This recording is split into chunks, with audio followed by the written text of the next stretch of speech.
I'm Maggie, and I'm basically from the Neighbourhood Forum. I was very involved with producing our neighbourhood plan, and what I'm going to talk about comes out of that. It won't have escaped anyone's notice that the worst thing about Highgate is the traffic, and I think the background noise tonight, competing with our lovely birds, makes that point. In every consultation exercise we undertook for the neighbourhood plan, the congestion, the noise, the smell of traffic came at the top of our list of dislikes. Then 2 exercises in monitoring the pollution in our air proved yet again that it reaches illegal levels on our main roads, where most of our schools are situated. So we all know the problem, but what do we do about it? How do we persuade an affluent population with more than average cars per household out of those cars and onto public transport, now mercifully with lower pollution levels, and onto bikes or good old Shanks's pony? Well, it may come to closing roads and restricting parking, but these will doubtless inflame a great deal of opposition, and we're always very good at that in Highgate. We badly need to provide alternatives for people to enable them to get around our neighbourhood, and further into adjoining areas in ways that feel safe and even enjoyable. Our high street in particular was not designed for motor vehicles, and the pavements are narrow. Lockdown showed us how untenable the situation is, with the high street busy with local shoppers, unable to socially distance. Meanwhile, the A1, aka the Archway Road, steams its way through our neighbourhood, dividing us. Those of you who have attended pop-ups at earlier festivals will know that we started by trying to persuade TfL to provide us with a hopper bus to link our local communities, hospitals, shops, green spaces and so on.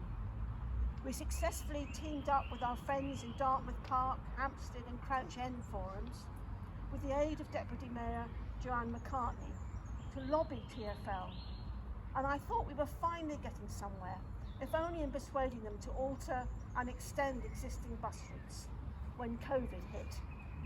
And of course, that put a stop really to everything. We'll be back on their case when hopefully normal service resumes.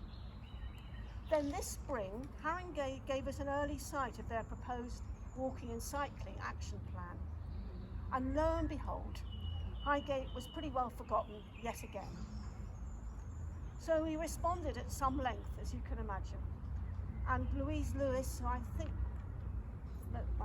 hopefully Matt's here, made a first stab at suggesting some quiet cycling routes through Highgate. This made us think that it would be much more sensible to do some proper joined up thinking, unlike our boroughs sadly, and work with our neighbours again.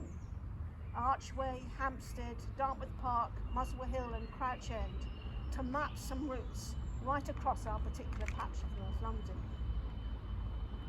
And while we were thinking about pleasant walking routes, we were also reminded that the neighbourhood plan included a very rough approximation of eco corridors, allowing wildlife to move through our area between large and small green spaces.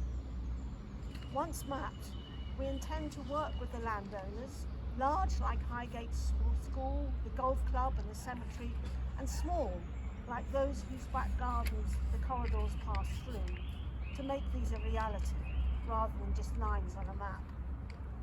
And we think, as it will put flesh on an established policy in the plan, the Eco Corridors map will prove a useful tool in opposing planning applications that will build over gardens or destroy trees on its routes. Early meetings with Heath Hands, and they've been involved with the festival this time, I know, and their useful maps of wildlife habitats on the Heath have given us a starting point on the Eco Corridors. And then meeting with friends of Parkland Walk and our friends in our neighbouring areas have shown us that we are all keen to work together on all these agendas. It turns out we've all been thinking along the same lines and very much want to work with our boroughs on walking and cycling routes, as well as making the connections between green spaces. Alicia came up with the idea of approaching UCL geography students to bring their expertise to the project. And Highgate School also plans to encourage the students to work with us on a wide-ranging project.